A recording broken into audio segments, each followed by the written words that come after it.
आज मार्केट में दबाव काफ़ी ज़्यादा देखने को मिला। Sensex, Nifty, small cap, mid cap और कई ऐसे इंडेक्स हैं जो करीबन 1% के ऊपर यहाँ पे गिरते हुए देखने को मिले। जो लार्ज कैप इंडेक्स है उसमें गिरावट करीबन 1% के आसपास देखने को मिला, लेकिन कई ऐसे इंडेक्स है जहाँ पे 2% के ऊपर का गिरावट भी देखने को मिला। जो हम बात करेंगे कि मार्केट में दबाव क्यों ऐसा देखने को मिला और आने वाले समय में क्या और गिरावट देखने को मिल सकता है, म्यूचुअल फंड इन्वेस्टर को यहाँ पे क्या करना चाहिए। शुरुआत करते हैं, लेकिन उसके पहले mutual fund related complete solution चाहिए तो आप हमारे साथ जुड़ सकते हो। जी हाँ, डिस्क्रिप्शन बॉक्स में आए, डिटेल चेक करें और व्हाट्सअप नंबर के थ्रू हमारे साथ जुड़ सकते हैं। सबसे पहले मार्केट का स्थिति देखते हैं। देखो, निफ्टी 50 की बात करूँ तो करीबन 0.91% की गिरावट में बंद हुआ। सेंसेक्स में भी करीबन 0.82% का दबाव। निफ्टी आईटी जो है वो करीबन 2.3% आज टूटा है और निफ्टी फार्मा में करीबन 2.17% का गिरावट देखने को मिला है।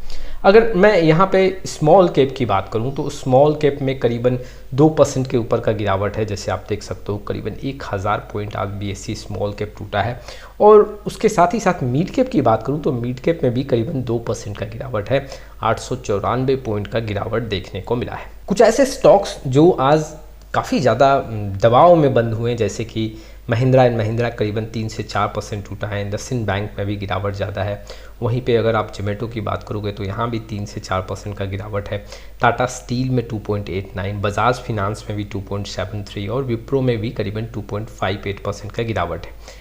आप अगर निफ्टी 50 का स्टॉक्स देखोगे तो करीबन आपको 5 से 6 ऐसे स्टॉक्स हैं जो पॉजिटिव देखने को मिलेंगे। बाकी यहाँ पे हर एक स्टॉक्स में दबाव काफ़ी बड़े फिगर में देखने को मिला है। चलिए अब हम जानते हैं कि आखिर ये गिरावट इतना बड़ा क्यों देखने को मिला, आखिर आज क्यों मार्केट में दबाव देखने को मिला।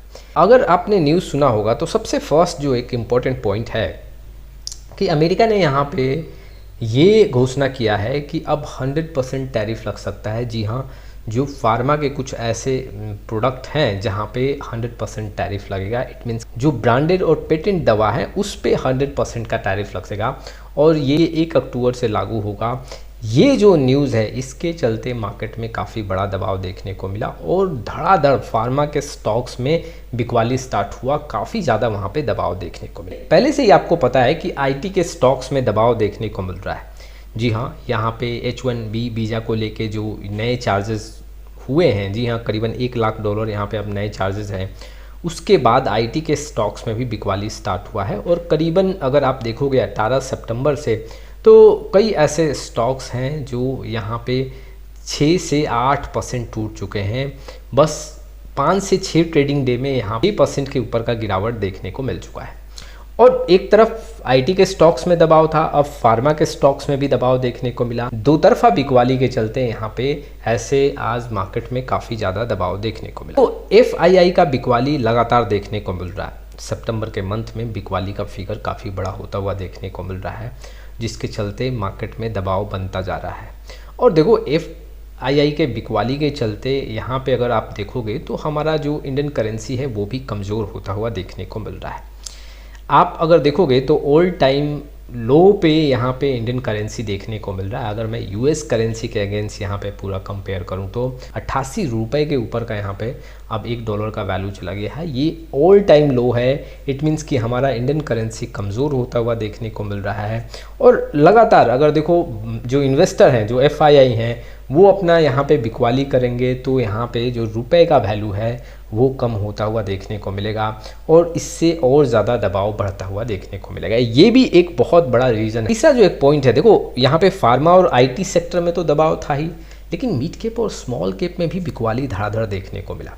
देखो, स्मॉल कैप और मिड कैप में बिकवाली जो होता है, अचानक से जैसे ही मान लो कुछ ऐसा न्यूज़ आया, इन्वेस्टर का सेंटिमेंट्स या फिर जो ट्रेडर हैं उनके सेंटिमेंट्स काफ़ी नेगेटिव होते हैं और ऐसे जो मार्केट कैप के स्टॉक्स हैं उसमें काफ़ी ज़्यादा बिकवाली स्टार्ट हो जाता है और यहाँ पे गिरावट भी काफ़ी तेज़ी से देखने को मिलता है।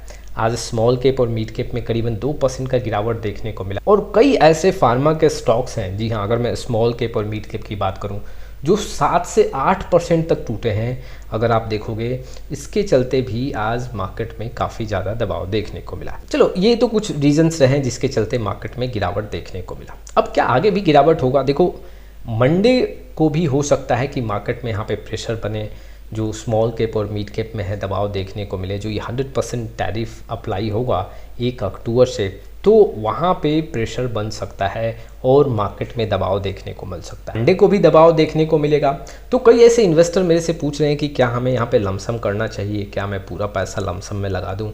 देखो, आपका जो SIP चल रहा है उसको तो कंटिन्यू करना ही करना है, लेकिन ये गलती नहीं करना कि पूरा पैसा वन शॉट में आप यहाँ पे लमसम कर दो, क्योंकि आगे अभी बहुत सारे न्यूज़ आएंगे और वो मार्केट में प्रेशर आपको काफ़ी ज़्यादा बना के जाएगा। लमसम तब करेंगे जब हमें एक अच्छा बॉटम देखने को मिले, कोई यहाँ पे सपोर्ट टूटे, और उसके बाद हम यहाँ पे लमसम करेंगे। और देखो, जैसे ही रिकवरी का मोड कुछ दिखेगा तो वहाँ पे हम कुछ ज़्यादा पैसा लगा सकते हैं। ऐसे आपको वन शॉट में बहुत बड़ा अमाउंट लमसम के तौर पे नहीं करना चाहिए। हाँ, SIP को आप कंटिन्यू करो। यहाँ ये भी बताना चाहता हूँ कि आपको घबराना नहीं चाहिए, जल्दबाजी में कुछ ऐसा नेगेटिव डिसीजन नहीं लेना जिसके चलते लॉन्ग टाइम में आपको बहुत बड़ा नुकसान देखने को मिले। हाँ, हो सकता है कि कुछ और ऐसे न्यूज़ आएँ और मार्केट यहाँ से 2-5% टूट जाए, लेकिन ये गलती नहीं करना है कि आप यहाँ अपने म्यूचुअल फंड को बेच के निकल जाओ, आप अपने SIP को स्टॉप कर दो, आप यहाँ पे जो है अपना लमसम इन्वेस्टमेंट रोक दो। आपको एक स्ट्रैटेजी बनाना पड़ेगा, गिरावट में ही आपको लमसम करना है और थोड़ा थोड़ा आपको लमसम करते जाए। हो सकता है कि कोई सेक्टोरियल जो फंड है आपके पास या कोई थीमेटिक्स फंड्स है उसमें नुकसान आपको देखने को मिलेगा। अगर छोटा मोटा नुकसान है, आप नुकसान सह सकते हो, तो एग्जैक्टली आपको वहाँ से एक एग्ज़िट का कॉल लेना चाहिए। लेकिन अगर वाकई में नुकसान काफ़ी बड़ा है तो मैं आपको यहाँ पे एडवाइस करूँगा कि आपको थोड़ा समय देना चाहिए, लंबे समय के लिए कंटिन्यू करो। सेक्टर फंड्स में अधिकतर जो पैसा बनता है वो 5 साल के ऊपर बनेगा। 1 साल, 2 साल, 3 साल में अगर कई बार देखोगे तो नुकसान में ही रहोगे, लेकिन अचानक से 1 साल ऐसा आएगा जो 4 साल का भरपाई कर देगा। तो आपको सेक्टर और थीमेटिक्स फंड्स में आपको यहाँ पे समय देना है।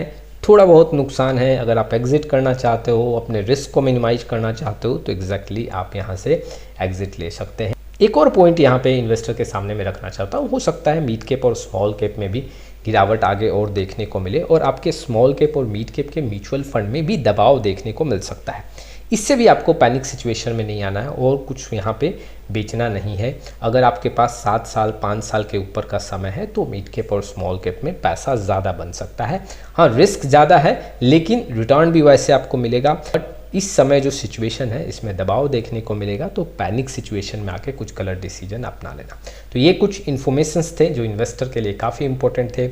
आपका क्या राय है इस वीडियो को लेकर कमेंट बॉक्स में जरूर आए। फिर मिलेंगे एक नए वीडियो के साथ, तब तक के लिए जय हिंद, जय भारत।